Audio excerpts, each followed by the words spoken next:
Diolch ni weddio. Diolch yn y ti o ddew, unwaith eto am y fraint o gael dod ger dyfron. Ni'n cyflwyno'n hamser i ddofal, terdyn plith, tywallt y lan ysbryd arno. Mi ni'n gofyn hyn o trwy enw ac heiddiant yn Harglwydd Iesu Grist. Amen. Croeso i'n gwasanaeth ar ôl yr oedfa, fe fydd na baned drws nesaf yn y neuad. Fydd yn hoedfa nesaf pnawn Sul am hanner awr wedi 3. Ar wrth i ni gymryd y casgliad gyn i aros ar ein heistedd i ganu emyn rhif 30 o cenwch fawl i'r arglwydd y ddeiar fawr i gyd. Emyn rhif 30.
Bydd am darlleniad o'r Salmau, Salm 40.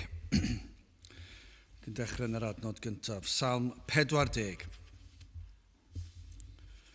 Disgwyliais yn ddyfal am yr arglwydd ac efe a ymystyngod ataf ac a glybu fe llefain, cyfododd fi hefyd o'r pydew erchill allan o'r pryd tomlyd ac a osododd fy nhraed ar graig gan hwylio fy ngherddediad, a rhoddodd ym Emynau ganiad newydd o foliant i'n diw ni, llawer a welant hyn ac a ofnant ac ymddiriedant yn yr arglwydd.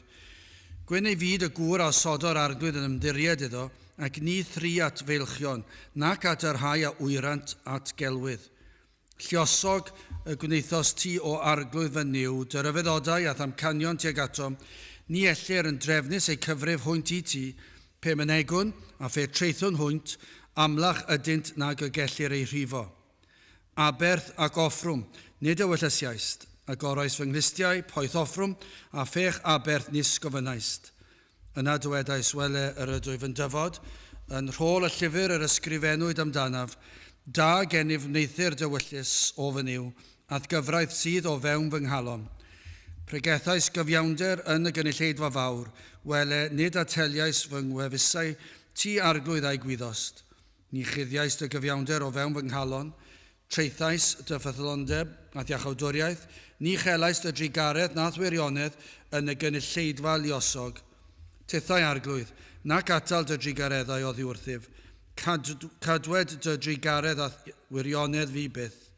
Cynnes drygau anifeiriol am cylchynasant o amgylch, fy mhechodau am daliasant, fel na allwn edrych i fyny, amlach ydynt na gwall fy mhen, am hynny y pallodd fy nghalon gennyf.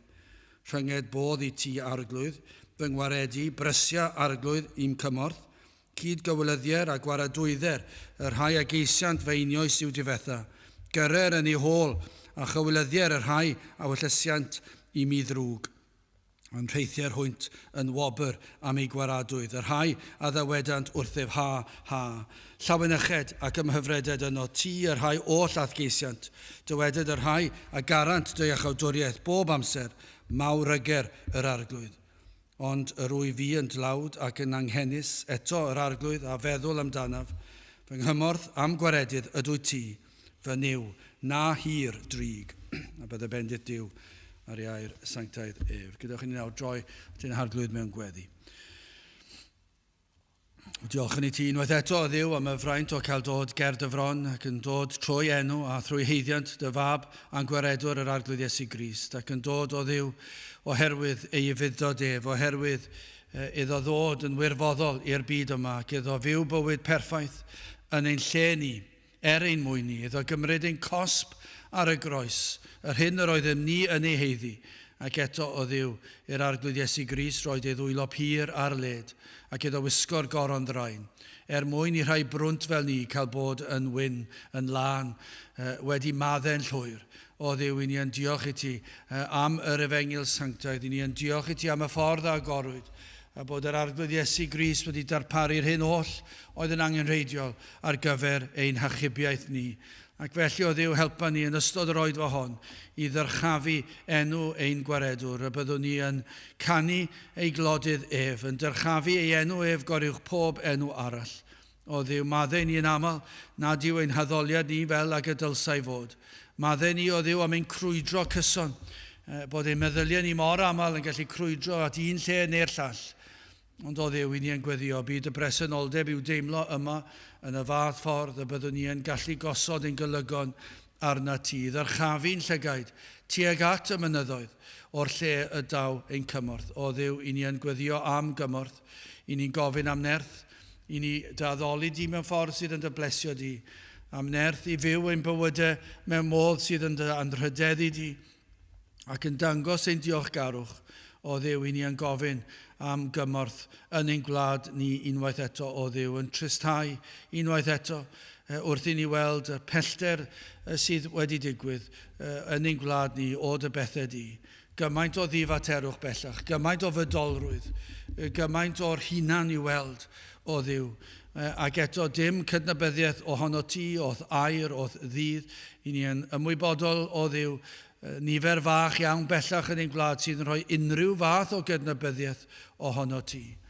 Ac felly o Dduw, i ni'n gofyn i ti ddod a gweithio yn rymus yn ein plith ni. Gad i ni weld ôl dy law ar waith yn ein gwlad ni, yn ein cylonau ni, yn yr oedfa hon o Dduw, yn ein dinas ni, ond o Dduw, yn ein gwlad a gwledydd y byd, y cawn weld dyddiau unwaith eto, lle rwy ti wedi dychwelyd i'n plith.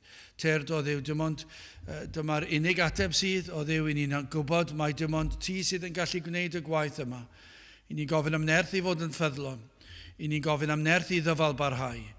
Ond o Dduw, yn hynny i gyd, i ni'n gwybod, rhaid i ti rhoi dy gorchymyn, rhaid i ti i ychwanegu'r fendydd, rhaid i ti ddod lawr a tywat y lan ysbryd. Felly o Dduw, i ni'n galw arna ti i ddod i'n plith, i ddod a gweithio, ac i ti cael y mawl a'r clod. Felly o Dduw, diogelan hamser nawr, bendithion hoedfa terd i'n plith, gad i ni fedru tystio ein bod wedi cyfarfod â thi yn ystod ein hoedfa heddi. Terd bendithion ni nawr, i ni'n gofyn hyn oll, trwy enw ac heiddiant ein harglwydd Iesu Grist.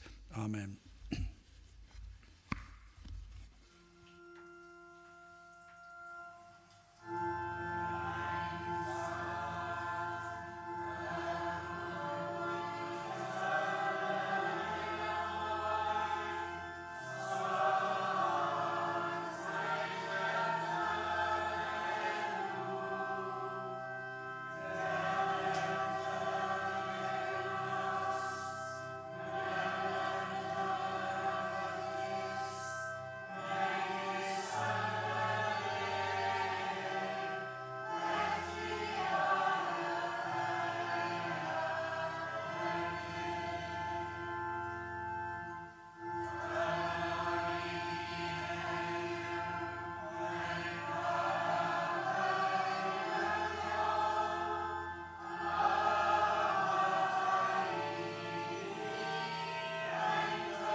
Llywch ni gael ni Emynau 185. Iesu nid oes terfyn arnat mae cyflawnder maith dy ras yn fwy helaeth, yn fwy dwfwn, ganwaith nag i'w mhechod cas. 185 gen i sefyll i'w chanu.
Fe daw yn testyn o'r salmau, Salm 40 ac adnod 6, y chweched adnod. Aberth ac offrwm, nid ewyllisiaist a goraist fy nghlistiau, poeth offrwm a phech aberth, nis gofynaist. Nawr, mae yna sawl diffiniad o'r hyn yw Cristnogaeth. Petai ni'n mynd o gwmpas y byd a gwrando ar y diffiniadau amrywiol o beth yw Cristion. Ar draws y canrifoedd byddech chi wedi cael dehongliadau di-ri o beth yw gwir Gristion. Bydde fe mor ddiddorol yn ni bydde. Bydde ni gallu profi hyn yn reit gyflym. Mi fyddai'r rhai sydd erioed wedi camu mewn I capel yn dweud, falle, rhywbeth tebyg I hyn, mae rhyw fath o drio un gorau I beidio gwneud drwg I neb yw Cristion. Rhywbeth tebyg I hynny, ac yna, siŵr o fod o fewn y diffiniad yna, byddwch chi'n cael cannoedd o agweddau o gwneud eich gorau I bobl eraill, a beth sydd yn dderbyniol a beth sydd ddim. Dyna yw Cristion. Bydda rai pobl sydd erioed wedi bod I gapel yn dweud bod nhw'n Cristnogion, ac yn dweud ac yn cyfiawnhau'r peth drwy dweud, wel, dwi ddim yn gwneud drwg I neb. A dyna'i diffiniad nhw o Gristnogaeth. Yn amlith y crefyddol, bydd yn amrywiaeth eang iawn o'r bobl sydd yn mynychu rhyw fath o gapel neu beth bynnag neu sydd yn honni bod nhw'n grefyddol I raddau. Bydd yna rhestr hir efallai, bydd yr rhai yn dweud ambell I athrawiaeth. Neu bydd nhw'n rhestr hir o weithredoedd sy'n rhaid I chi ei dilyn os I chi am fod yn Gristion. Pobl capel nawr, bydd hwn gallu fod yn amrywiol tu hwnt o fod yn dod i'r capel unwaith y flwyddyn I ddod i'r capel unwaith y mis, falle unwaith y sil, bydde yn amrywio, bydde pawb yn dod â'i rheolau gwahanol, dweud mae e'n dderbyniol os ych chi wedi mynd i capel rhywfaint, a bod chi ddim yn erbyn neb i fynd i capel. Bydde pobl crefyddol yn fodlon dweud mai dyna yw Cristnogaeth. Bydde yna rai yn mynd yn bellach, rhaid i chi credu mewn Duw. Bydde rhai yn mentro mynd mor bellach, dweud rhaid i chi credu yn Iesu Grist, bod Iesu Grist yn fab Duw. Dim syniad ganddyn nhw be mae hwnna'n ei olygu, ond bydde nhw'n dweud dyna yw Cristnogaeth. Os ni eisiau dweud bod ni'n Cristnogion, bod ni wedi mynd i capel rhywfaint, bod ni'n credu bod na Dduw o ryw fath, a bod na rhywun tebyg i Iesu Grist wedi bod. A falle bydden nhw'n dweud bod rhaid i chi cymryd cymyn efallai. O leia unwaith yn eich bywyd, bydde rhai yn dweud, mae rhaid chi cymryd o leia unwaith y flwyddyn. Bydde yna lot o amrywiaethau fyna. Bydde rhaid yn rhaid chi cael eich bydyddio. Rhaid cael eich bydyddio. Ac felly, fel plentyn neu fel oedolyn, neu rhai sy'n honni fel crydyn, yw'r rhaid i chi fod, os ych chi wedi cael eich bydyddio, yna, mi roed chi'n Gristion, p'un a bod chi'n mynd i gapel neu beidio. Bydde yna gymaint o amrywiaethau gwahanol, bydde rhai yn mynd mor bell, mae rhaid i chi ddod i gapel, a mae rhaid chi fod yn neis i'ch gilydd. Mae rhaid chi beidio fod yn berson sydd yn mynd o gwmpas yn hyll i bobl trwy'r amser. Sdim ots os ych chi'n cario clecs ar rhywun, neu yn dweud stori am rhywun sydd ddim cweit yn wir, ond dwi'n meddwl bod chi ddim yn hyll i'w gwyneb nhw a bod chi'n mynd i gapel. Cristnogaeth yw hynny. Allech chi fynd mlaen am lan. Allech ni fynd mlaen, siwr o fod, am flynyddoedd, am yr holl ddiffiniadau o beth yw Cristion. A beth ni'n gwybod hyd yn hyn yw, does dim un o'r reina yn dod yn agos i'r beth mae'r Beibl yn dweud yw gwir Cristion. Dim un o'n nhw. Felly, os ych chi wedi dod i fyny gyda'r diffiniad hynna, yna nôl gair Duw, mae e'n ddigon clir i chi ddim wedi deall. A'ch diffiniad chi'n anghywir. Ond yna, beth awn ni'n mynd mewn i eglwysi Efengylaidd, yr rhai sydd yn honni credu'r Efengyl nawr, byddech chi wir yn gobeithio erbyn hyn bod na ddealltwriaeth, ond yr hyn yw'r tristwch mawr, yr oes i ni'n byw yn di. Mor bell i ni o gyfnod diwygiad, dros canrif ers y diwygiad diwethaf yng Nghymru, mae'r dealltwriaeth o fewn yr eglwys Efengylaidd wedi hen fynd. Mae wedi mynd ers blynyddoedd. Siwr o fod hanner canrif wedi mynd ers i bobl Efengylaidd ar y cyfan ddeall beth yw gwir Cristnogaeth. Sicr hanner canrif yn ôl, mi fydd yna lawer wedi deall ac yn sefyll yn ffyddlon. Ond yn y cenedlaethau sydd wedi bod ers hynny, mi fyddwch chi yn cael amrywiaeth anferthol bron gymaint ar hyn sydd mewn capelwyr sydd ddim yn credu'r Efengyl neu rai sydd ddim yn mynd i gapel o gwbl. O beth yw Cristion? Mae'r amrywiaeth yn anferthol. Am ddryswch. Be ni'n gweld yw tywyllwch pechod. O, yn sicr, y mae pechod yn rhoi yr enaid mewn tywyllwch. Ac yn dallu pawb am wirioneddau yr Efengyl. Dyma yw'r prif bwrpas Satan. Dyma beth yw prif ganlyniad pechod, yw peri bod ni ddim yn gwybod beth yw Cristion. O, mae yna lot o athrawiaethau. Mae bob athrawiaeth yn anelu am beth yw Cristion. Am perthynas â Duw. Dyna beth sy'n mor bwysig. Lle chi edrych ar unrhyw athrawiaeth, a mae'n ganolog o gwmpas hwn o beth yw gwir ffydd, beth yw gwir Cristion, a gwir perthynas y Cristion a'i Dduw. Ac yna byddwch chi'n gallu gweld mae hwn mor bwysig, ac felly, os modd dallu mewn unrhyw faes, dyma'r maes. Dyma'r maes mae Satan am ddallu pobl o beth yw gwir Cristion. Mae am i bobl diri feddwl i bod nhw'n Cristnogion mwyn iddyn nhw beidio ceisio.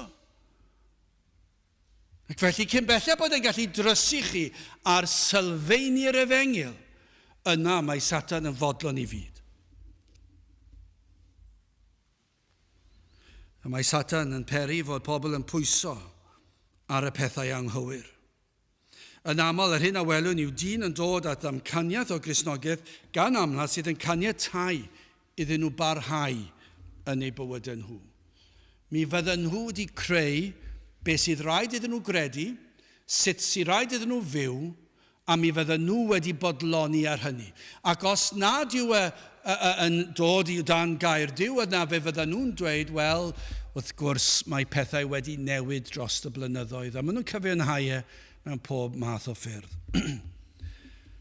Felly dwi am edrych fan hyn o'r Hen Testament, o'r Salmau, o beth yw gwir Gristnogaeth yn ôl gair Duw. Beth yw'r gwir ffydd? Beth yw gwir Gristion? Nid beth yw barn neb. Nid rhyw ddamcaniaethau sy'n siwtio ni a meddwl, wel, rhywbryd fydd y pobl yn dod i ddangos hynny'n gliriach maes o law ym mhen degawd neu ddwy. Na, gweld beth yw gair Duw a beth yw Cristnogaeth. Achos ond dyna beth sydd angen sicr yn ein gwlad fach ni. Mae yna rhywbeth am yr wythnos hon, yr un fath o hanner tymor y Silgwyn, pan mae yna eisteddfodau ymlaen. Mae yna rhyw faich fwy yn dod, oes, mae'n faich drom, a gweld, a ni'n caru un cyd Gymru ni, o feddwl am yr holl Gymru Cymraeg yna, sydd yn dod ynghyd, ac yn meddwl am yr holl gweithredoedd fydd yn mynd, ac mae ei gyd heb Crist, yr arglwydd Iesu Grist yn y canol. A mae'n dorcylonus yn diwedd, gweld, a pethau hyfryd yn mynd ymlaen, lot o bethau hyfryd, lot o bethau sydd ddim yn iawn. Fydd yna lot o feddwi, o anfoesoldeb hefyd ynghlwm, ond nid yw'n anwyr. Ac o fe ddyle torri cylonau ni, edrych, ac efallai bydd ambell i beth crefyddol. Ond dyna i chi her, o'r pethau crefyddol fydd yn mynd ymlaen heddi falle yn ystod yr wythnos. Faint o'r rheini fydd wedi deall sylfaeni mae Crist yw popeth. Dwi'n yn gwybod. Ond dwi'n edrych yn dda ar ein gwlad ni nag yw e. Mae'n edrych yn dorcylonus ar draws ein gwlad ni. Am wlad sydd wedi hen droi cefn, ond wedi troi cefn ar hyn, ond dyma beth mae Satan am wneud. Dyma beth yw canlyniad pechod. Dyma yw canlyniad balchder. Mae'n peri bod ni ddim yn deall beth yw gwir Gristnogaeth. Wel, yn gyntaf, hoffwn ni edrych ar adnodau yma o adnod 6 ymlaen, a gweld darluniau o Grist. Yn ail, Crist ei hun yn yr adnodau. Blynyddoedd cyn i Iesu Grist cael ei eni, mae'r adnodau yma'n sôn am Iesu Grist. Dafydd y brenin. Cyn i Iesu Grist, cannoedd o flynyddoedd cyn i Iesu Grist cael ei eni, mae Iesu Grist fan hyn, ac yna yn olaf, fy Nghrist, a dyma her i ni yma heddi. Wel, yn gyntaf, darluniau Grist, adnod 6, achos am Iesu Grist mae'r adnodau yma'n sôn. Aberth ac offrwm, nid ewyllysiaist, a goraist fy nghlistiau, poeth offrwm a phech aberth, nis gofynaist. Nawr yma, i ni'n cael sylfaen, ffynhonnell hyn yw gwir Gristnogaeth. Dyma yw Cristnogaeth. Aberth ac offrwm, nid ewyllysiaist. Mae'n sôn o'n rhyfedd yn diwedd am Hen Testament sydd yn llawn o aberthau ac offrymau. Yr hyn a ddath Crist i'r byd i'w wneud, sef achub eneidiau pobl, ac yma cawn yr hyn oedd yn wir yn yr Hen Testament a'r Testament Newydd, achos beth ni'n gwybod yw, yr un yw yr achubiaeth yn yr Hen Testament a'r Testament Newydd. Yr un yw yr egwyddorion. Yr unig gwahaniaeth efallai gellir dweud yw hyn. Yn yr Hen Testament, nid oedd Iesu Grist wedi ei eni eto. Doedd e ddim wedi dod eto. Yn yr Hen Testament, dyna gyd sydd yn digwydd yw pwyntio at ddyfodiad Crist.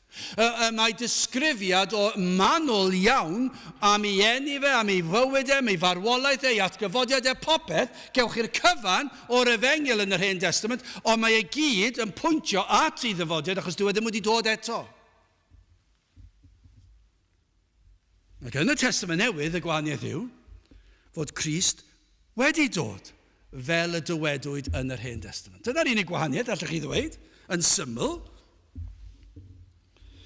Ond yr hyn sydd mor bwysig yw mae Iesu Grist sydd yn ganolog drwy'r holl ysgrythur. Yr oedd ganddoch chi credinwyr yn yr Hen Testament, ac mae ganddoch chi credinwyr yn y Testament Newydd, ac mae ganddo ni credinwyr dros y blynyddoedd, a'r un yw'r weithred, yr un yw'r achubiaeth, yr un yw'r ffydd. Drwy gydol yr Hen Testament, ceir darluniau o Grist. Roedd yna rai gymeriadau yn yr Hen Testament oedd yn ddarluniau o Grist. Digwyddiadau oedd yn ddarluniau o Grist, proffwydoliaethau oedd yn gallu cael ei, yn y salmau'n arbennig, yn gallu cael ei defnyddio i ddisgrifio'r presennol, ond mi roedden nhw hefyd yn cael eu cydnabod yn ddiamheuol yn broffwydoliaeth o Iesu Grist. Ceir amrywiol aberthau ac offrymau, ceir seremoniau yn yr Hen Testament. Beth oedd rheini? Darluniau o Grist. Mi roedden nhw gyd yn pwyntio at Grist. Os oedd na aberth, roedd yn pwyntio at aberth Iesu Grist. Os oedd na offrwm, roedd yn pwyntio at Grist. Unrhyw seremoni yn pwyntio at yr efengil yn Grist. Yn cael pwyntiwyd y cyfan gan Dduw o'r cychwyn. Maen nhw mor bwysig. Yr oedd arwyddocad, pwysigrwydd i'r aberthu a'r offrymu. Ond beth sy'n bwysig i ni weld yw hyn, y pwysigrwydd a'r arwyddocad, os ni wneu'r rhain oll yn y ffordd cywir, gellir dweud mai diwerth oeddent. Roedd bob aberth a bob offrwm a bob seremoni yn wastraff amser, ysbrydol, doedden nhw ddim yn mynd i fod yn unrhyw beth o les i'r enaid os ni wneithbwyd nhw yn y ffordd cywir. Diwerth oedden nhw. Achos rhaid oedd cael yr ysbryd darostyngedig yma. Rhaid oedd cael y golwg ar Dduw. Rhaid oedd gweld oedd dim lle i ddyn. Rhaid oedd gweld bod e'n rhywbeth ysbrydol. Mae nid dim ond lladd yn ifel oedd e. Ac os o'ch chi wedi lladd yn ifel, o'ch chi wedi cario ymlaen gyda'ch bywyd. Ond nid yw'n mor debyg heddi. I ni'n gweld rai pobl yn dweud, os dwi wedi gwneud proffes, ai mas i feddwi yn nos Wener, achos dim ots ydw i'n byw. Os dwi'n mynd i'r capel ar ddi Sul, gai fynd i'r clwb nos ar ddi Sadwrn. Os fyddai wedi dweud fy mod i'n Gristion ac yn darllen fy Meibl, fe fedrai neu beth dwi'n moyn. Sdim rai fi cadw'r saboth, o na, sdim eisiau gwneud dim o'r fath. Sdim eisiau fi fod yn ofalus am sancteiddrwydd, achos dwi'n Gristion. Lle chi weld yn yr Hen Testament? Mi fydden yr rhaid i lladd Dafad, mi fydden nhw wedi lladd Carw neu beth bynnag, mi fydde'r gwaed wedi llifo, a bydden nhw wedi cario ymlaen gyda'i bywydau. Ac os felly, mae hwnna'n dangos i chi, doedden nhw ddim wedi deall. Gwastraff amser oedd e. Mae'n dod â chi i faes o'r hyfig. Mae'n hyfygu, mae'n cabledd, mae'n erbyn Duw. Mae'n codi llaw lan at Duw, mae'n dweud, na i chwarae chic ar Dduw, na i ladd y ddafad yma, tywall y gwaed. Gai gario ymlaen gyda fy mywyd sut dwi eisiau. Na, mae hwnna'n dangos i chi, doedden nhw ddim wedi gweld I pechod. Roedden nhw'n llawn balchder. Roedden nhw'n caru'r byd a'i bethau. A mae'n dangos i chi, doedden nhw ddim wedi deall. Os maen nhw'n dewis dilyn llwybr felly, doedden nhw ddim wedi deall. Crefyddol iawn. Falle roedden nhw'n aberthu bob wythnos. Falle bob dydd. Falle nhw'n mynd i'r gwyliau mawr oedd yn digwydd a pawb yn dod gyda'r anifeiliaid a'i lladd nhw ac aberthu. A falle nhw'n neud y tramser. Ond roedd eu calonau nhw'n bell. Roedden nhw'n dyheu am bethau'r byd. Salm 51, adnod 17, mae'r salmydd yn dweud fyna. A berthau Duw, beth mae Duw yn chwilio amdano? A berthau Duw ydynt ysbryd drylledig, calon ddryllio gystyddiedig o Dduw ni ddirmygu. Nid yr aberth, ond mae'r aberth yn bwysig. Cyn bellai bod y galon yn iawn.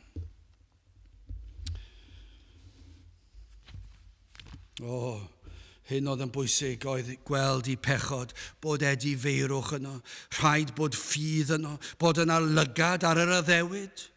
Ac felly pan gwelir y seremoniau I gyd, y tywall gwaed, pan gwelir y gwaed yn llifo a'r cnawd yn cael ei dorri ynghyrff y ceirw a'r teirw, mae diwerth y cyfan oni bai ei bod yn pwyntio at Grist, at y Meseia, yr addewid, o'r aberth mawr.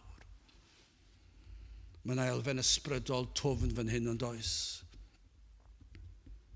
Ni all yr ebyrth byth bodloni'r tad. Dyma beth, a mae'n amlwg, ond nag yw e'n amlwg, fe ddylai fe fod, ond dyma'r tristwch, dyma beth mae pechod yn neud. Mae hwn mor amlwg, ac eto gyd heddi, fel byddai'n dweud, mae'n chydig bach amser am bobl heddi, dyn nhw ddim yn ei weld e heddi. Doedden nhw ddim yn gweld e bryd hyn, rhai o bobl, rhai ohonynt. Ni all aberth byth bodloni'r tad. Ni all gwaed gafr neu darw tynnu ymaith euogrwydd pechod. Mae'n hurt I feddwl bod chi'n gallu cael tarw neu dafad unrhyw anifal a cael cyllell a lladd yr anifail, fel aberth dros bechod. Sut gall gwaed yr anifail hynny delio gyda fy eogrwydd i, fy mhechod i? Ni all fod loni cyfiawnder y tad. Ni all aberthu dafad byth fod yn ddigon i ddelio ar niwed a wnaed i yn rhydedd cyfraith Duw trwy'n pechodau ni. Ni all yr un dynnu ymaith eogrwydd fel mynyddoedd byd. Chi'n gweld dafad, byddai'n yn Hen Testament yn gweld dafad. A byddai dod â dafad lan a'i ladd dyw'r lladd a ddafad yn ei hun a'r gwaed yn llifo. Dwi ddim yn gallu delio gyda'r eogrwydd pechod sydd yn pwyso'n drwm ar yr enaid. Ni all ddelio anerth pechod. Nid yw gwaed dafad yn gallu delio gyda fy mywyd i ar ôl chwaith.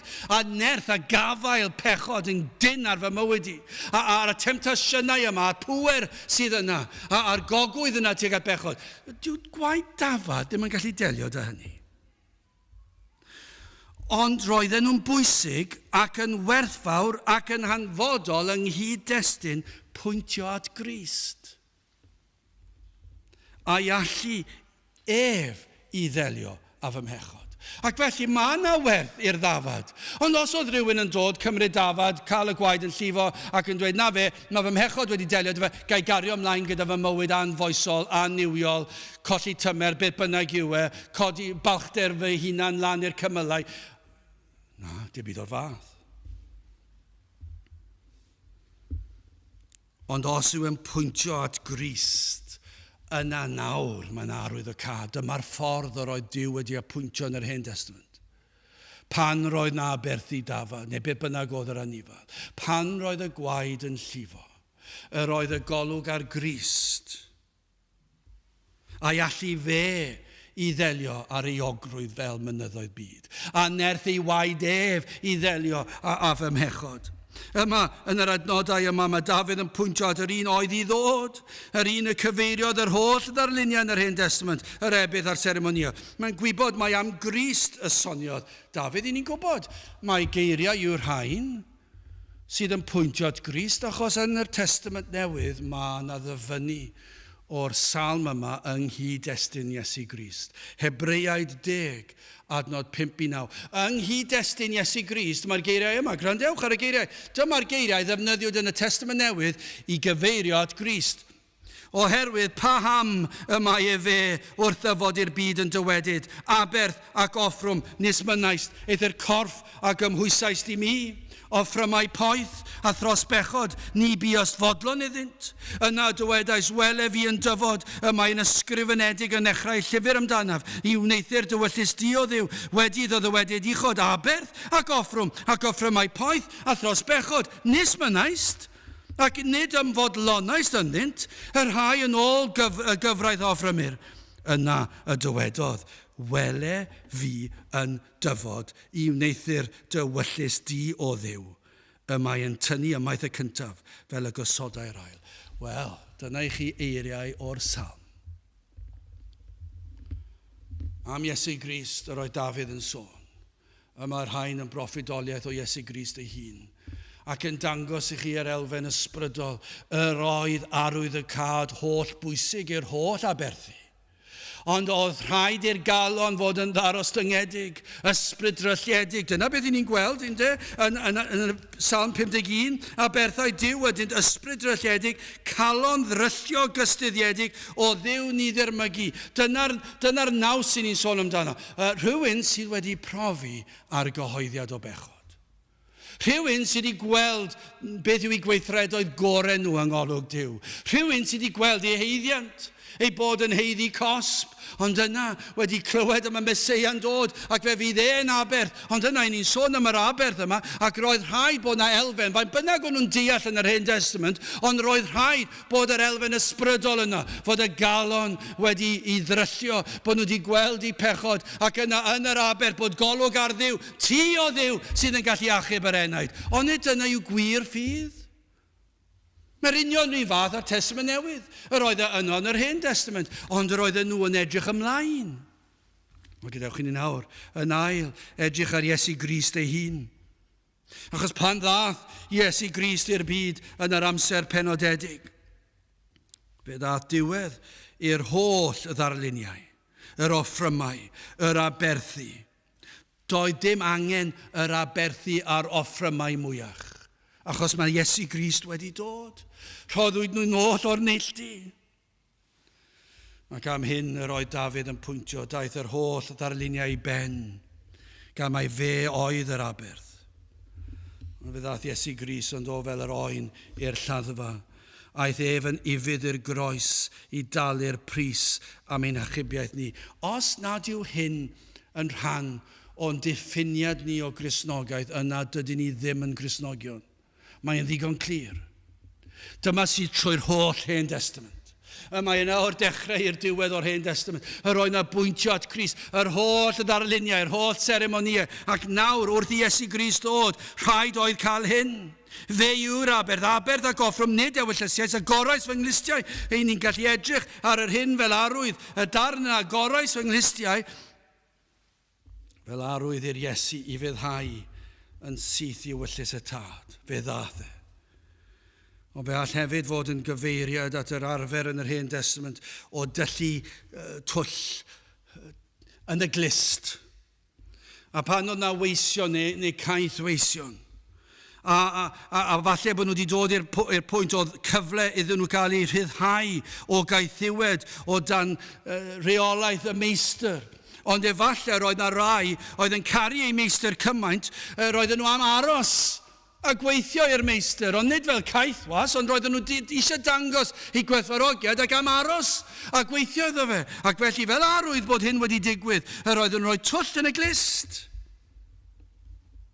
Roedd yn arwydd o wasanaeth parhaol, o ffyddlondeb i'w meistr. Ac felly pan i chi'n defnyddio'r ddarlun honno, a goraist fy nglistiau, yng nghyd-destun Iesu Grist, gellir dweud, yr oedd Iesu Grist yn dangos i fuddod i'w dad, ac iddo ddod i wasanaethu clod i Dduw. Ac ond dyna beth nad Iesu Grist i'w wneud. Hyn oedd yn amlwg, os nad oedd yr aberthau a'r offrymau a'r seremoniau yn ddigonol yn ddynt eu hunan, yna rhaid oedd i rywun ddod. Ac mae'n gwneud synwyr ond dyw e ddim yn gwneud synwyr i waed dafad, gallu achub enaid o dragwyddoldeb colledig, ond mi roedd na arwydd y cad iddo fe, achos roedd bob un aberth yn pwyntio at y Meseia, at Iesu Grist. Ac felly mi roedd nhw rhywsut yn ei dealltwriaeth yn yr Hen Testament yn edrych ymlaen ac yn gwybod, ac os o Duw wedi bod ar waith yn eu calonau nhw ac yn rhoi rhodd o ffydd iddyn nhw, roedden nhw'n ymddiried yn yr aberth oedd i ddod. Ond i ni'n gallu edrych nôl ar Iesu Grist. Felly rhaid oedd i Iesu Grist ddod.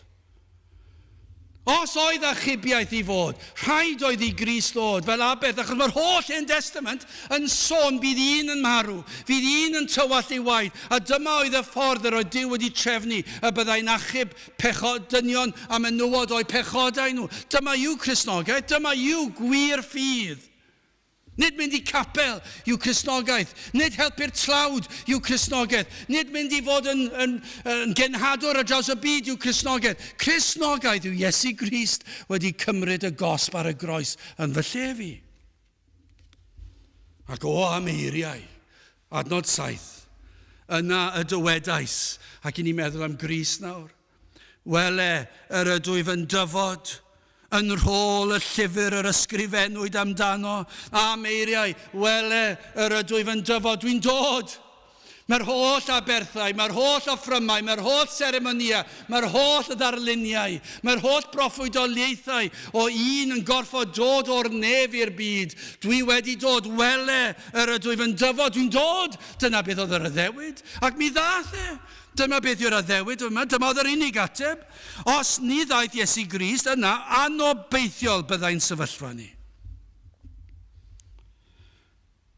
Os na fydde di marw, anobeithiol fyddai'n sefyllfa ni. Os yw ein Cristnogaeth ni, dim ond yn ddiffiniad o mynd i gapel a bod yn dda, yna dyw yn ddim yn Gristnogaeth.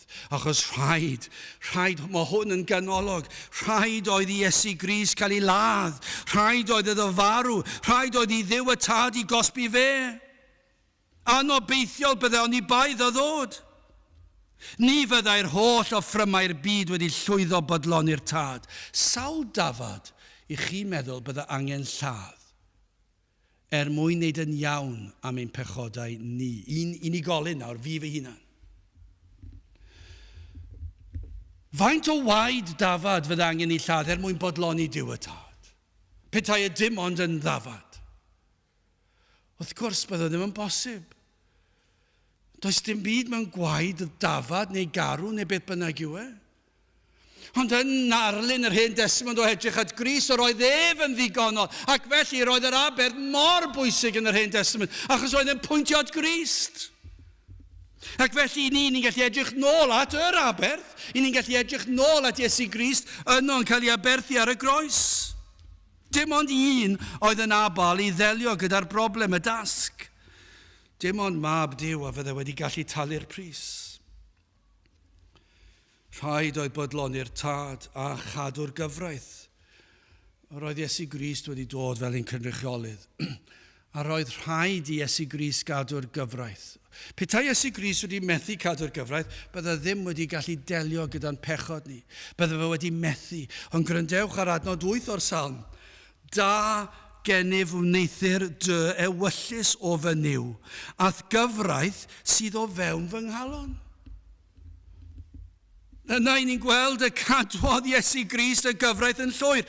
Ond yw hwnna wedi digwydd? Mae hwn cannoedd o flynyddoedd cyn y digwyddiad. Darllenwch y Testament Newydd. Fe gadwodd Iesu Grist y gyfraith yn llwyr. Does dim un wedi gallu ffeindio unrhyw nam y mywyd yr Iesu. Yr oedd e wir yn oen dinam. Dim nam, o gwbl.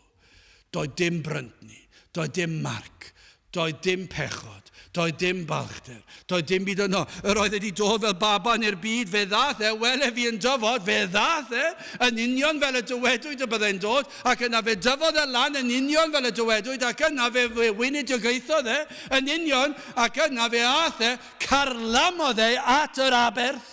Dyna oedd I dasge. Yr oedd yn dod mwyn mynd i'r groes. Yr oedd yn dod mwyn roed ei ddwylo pur ar led. A gwisgo'r goron draen. Ac ar gyfer y tywyllwch. Dyna pam y dath e.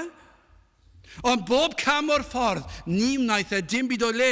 Achos mae Salmydd yn dweud wrthyn ni. Mae Dafydd yn dweud. Dyma be fydda fe. Da gennyf wneithir dy ewyllus o fy niw. Ath gyfraith sydd o fewn fy nghalon. Dyma oedd I ddymuniad e. I fodloni'r tad, i'n hachub ni. Fe ddath e mwyn gwneud hyn, fe wisgodd ein natur, ein gwendid ni, mwyn ein cynrychioli ni. Cymaint oedd ei gariad drosom. Nid yn unig iddo gyflawni'r gyfraith, ond fe ddath e I fod yn wireddu'r holl ddarluniau, yr holl anifeiliaid a gafodd I aberthu. Os ni'n mynd ôl i'r Hen Testament a meddwl sawl anifail gafodd I aberthu, fel arwydd yn pwyntio at Grist. Ond llawer wedi wneud nhw'n anghywir. Llawer eu calonau nhw ddim yn y peth. Llawer yn wneud dim ond fel rhywbeth crefyddol ofergoelus ac yn cario ymlaen eu bywydau. Ond i'r rhai oedd yn edrych ymlaen ac roedd Duw ar waith yn eu calonau nhw. Roedd nhw'n pwyntio at Grist ac am arwydd o cad. Ac yna fe ddath y dydd pan dechreuodd y gwaed lifo. Meddyliwch chi am y tro cyntaf. Y fflangelli yn rhan ohono fe'n doedd. Gwaed yn pistillo oddi ar ei gefn. Ar eiliad yr hoelwyd, yr hoele mewn i'r law. Ac i'w draed e, ac yna dychmygwch y codi'r groes. A nawr oedd y gwaed wedi dechrau llifo, ond yr eiliad gafodd ei osod yn y twll a'r glep fawr. A'r holl esgyrn yn siglo tu fewn, a'r poen. Erchill na nawr mi fydde'r gwaed yn dechrau llifo, a'r ffynon yn agor. Ond beth oedd pwrpas hwnna? Roedd yr holl Hen Testament wedi bod yn arwydd, a roedden nhw wedi bod yn lladd geifr a ceirw a dafod, a'r gwaed yn llifo. Nawr, yr oedd Iesu Grist ar y groes. Yr oedd wedi cadw'r gyfraith, yr oedd wedi dymuno cadw'r gyfraith. Ond nawr oedd hi ddwylo pyr ar led, yr oedd yno fel cosb am ein pechod ni, am ein balchder ni, am ein twptra ni, am ein rhyfig ni, am ein anfoesoldeb ni, am ein creulondeb ni, am ein cysineb ni, am ein meddyliau drwg ni, am ein hunanoldeb ni. Yr oedd y cyfan, pob un o'r heini, a'r gwaed yn llifo. Ond beth nath Iesu Grist dweud, fe na i fynd a fy nwylo pyr ar led mwyn cael fy nghosbi yn lle chi. Rhaid oedd cael cosb. Mae'r holl Feibl yn llawn o gosb. Ac os nad yw Cristnogaeth Cymru yn cyfeirio at y groes ac at gosb Duw holl alluog yn erbyn pechod, a mae Iesu Grist gymerodd y gosb ar ein pechod, yna nid Cristnogaeth sydd ganddo chi, ond rhyw grefydd ffals arall.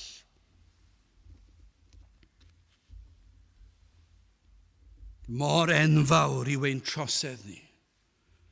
Rhaid oedd cosbi hyd tragwyddoldeb. A dyma yw cyfwerth y gosb gafodd Iesu Grist ar y groes. Yno ar y groes fel yr aberth, y darluniau, yr Hen Testament, o nawr yr aberth go iawn. Y llifodd ei waed, a trwy'r gwaed yma lifodd roedd na nerth. Nerth i ddelio gyda'n pechod ni. Am farwolaeth. Lle by'r Iesu farw yn fy lle i. Fe dynodd ymaith ein condemniad haeddiannol ni. Gan iddo unwaith ac yn byth gael ei gosbi yn fy lle fi, fel nad oes rhaid i fi gael fy nghosbi. Wel, am eiriau llawn gobaith oedd rhain wele yr ydwyf yn dyfod. Dwi'n dod i farw. Dwi'n dod i fod yn aberth. Wedi'r holl aberthu a'r offrymau a'r seremonia, dwi'n dod, wele fi'n dyfod, dwi'n dod yn ni'n gallu edrych nôl yn dweud, mae wedi dod. Fe ddath yn union i'r lythyren, fel y dywedwyd, ac yno fe nath dal i'r pris. A sut ni'n gwybod iddo lwyddo? Atgyfododd ar y trydydd dydd. Ac yna esgynodd e'r nef. Ac mae ar ddeheulaw y tad nawr. O, mae'r cyfan yna, dyw e? Mae fel yr aberth wedi llwyddo yn y dasg mwyn achub pechaduriaid o'i pechod. Dyma pam y dath e. Ac fe lwyddodd e, wel, yn olaf ac yn drydydd. Beth yw arwydd y cad hyn? Wel, a fedra i ddweud y mae hwn yn Grist i fi, fy Nghrist. Yr hyn y mae Duw am ei weld yn ôl Calvin yw didwylledd. Didwylledd y galon. Mae am weld ffydd a sancteiddrwydd.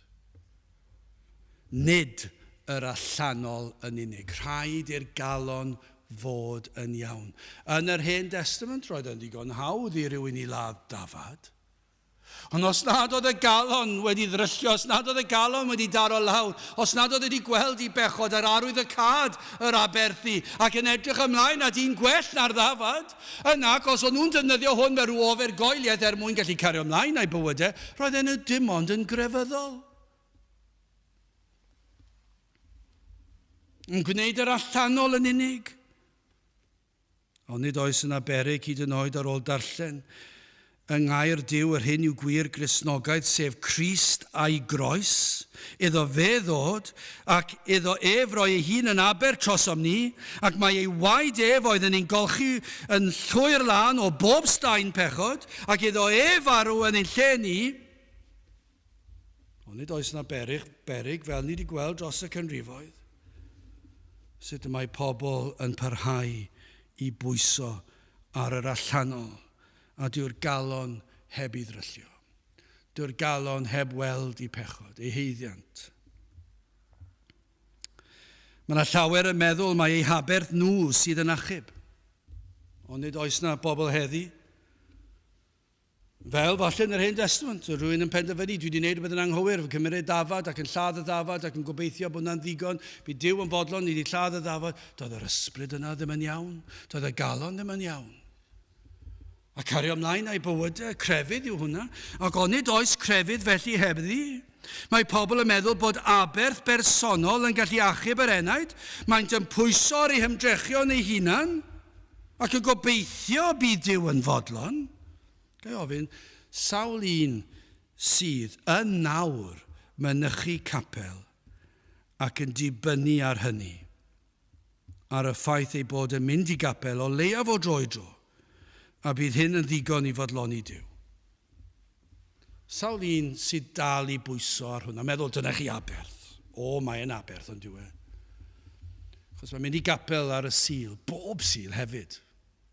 Byddai'r rhai'n dweud, dim ond o dro i dro. Ond allech chi fentro rhai'n dweud, dwi'n mynd i gapel bob sil. Mae hwnna'n aberth. Gallen ni fod gatre. Gallen ni fod gyda'r teulu, gyda'r plant. Gallen ni fod yn mynd â nhw i gwersi pêl-droed bore di sil, achos dyna lle mae chwaraeon i gyd nawr. Gwersi nofio, gemau rygbi. Allen ni fod yn mynd, na, dwi'n mynd i gapel am aberth. Gallen ni fynd ar yngwyliau, anghofio am y sil, na, fes i gapel am aberth. Ac yn pwyso ar eich aberth chi di mynd heb rhywbeth, chi'n meddwl dyna aberth.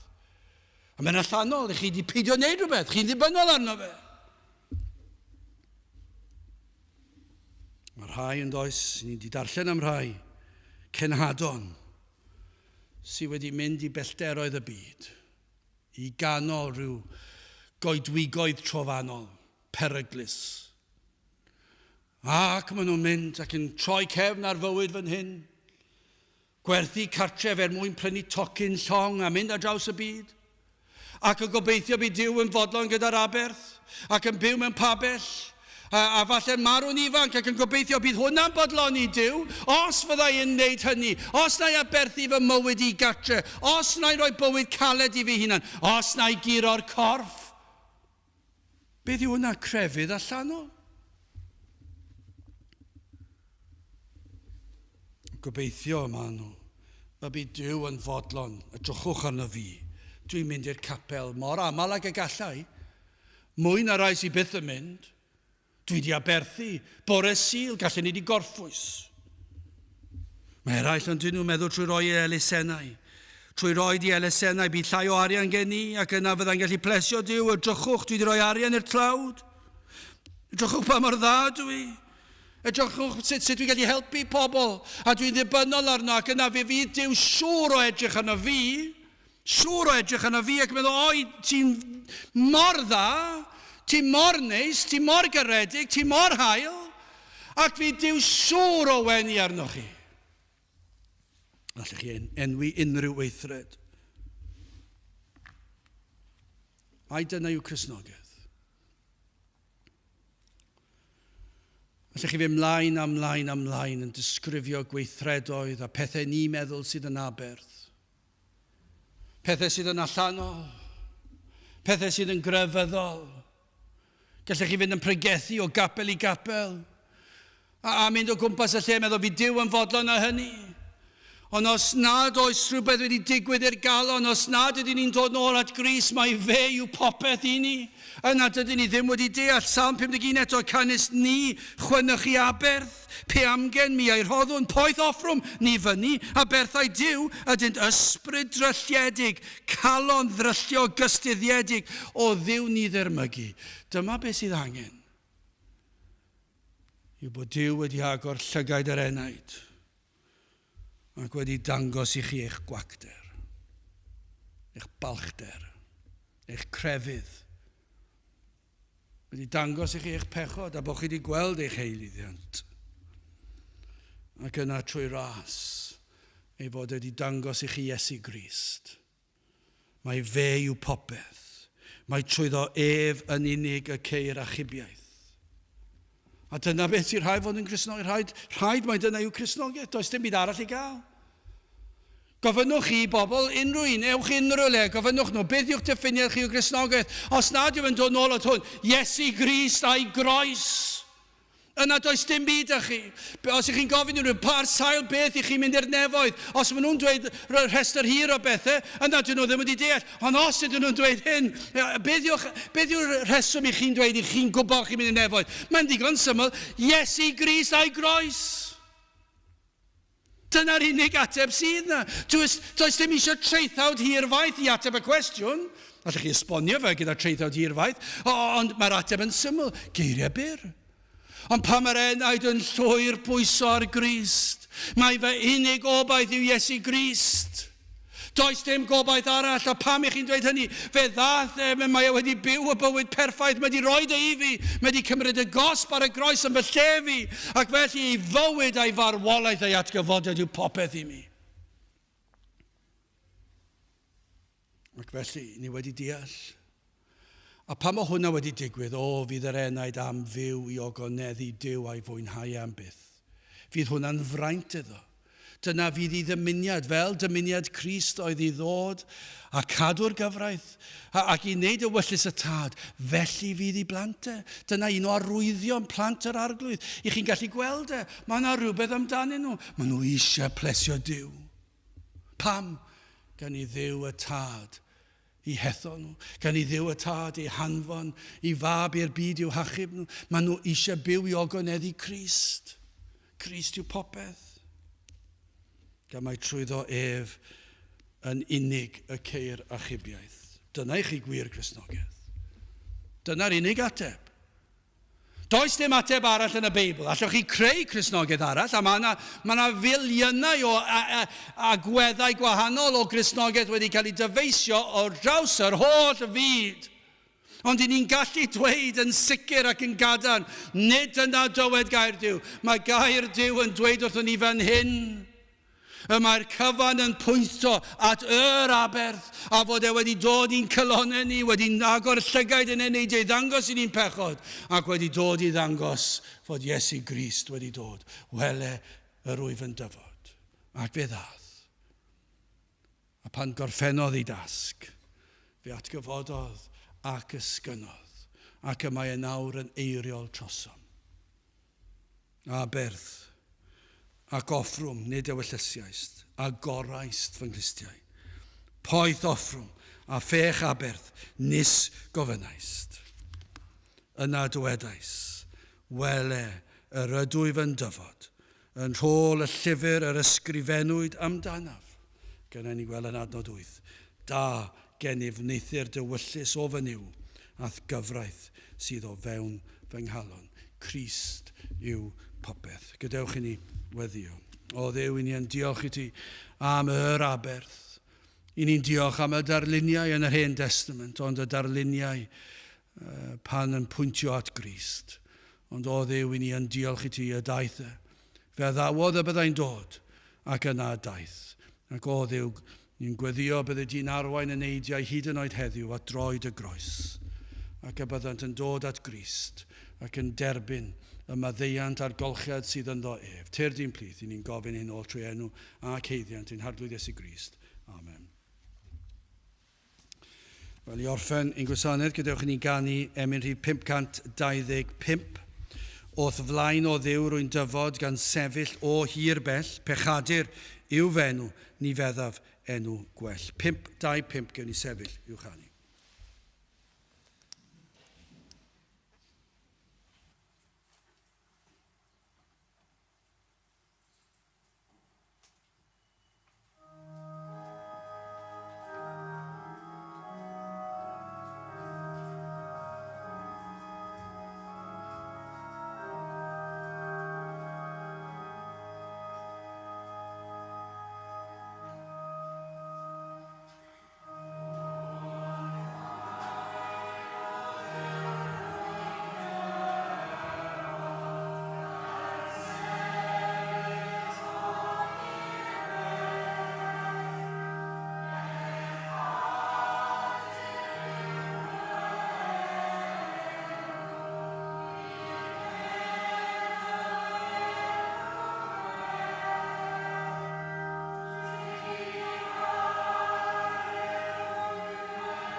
A nawr bydde di ras i'n harglwydd Iesu Grist, a chariad Duw a chymdeithas yr ysbryd glân fod gyda chwi oll hyd byth.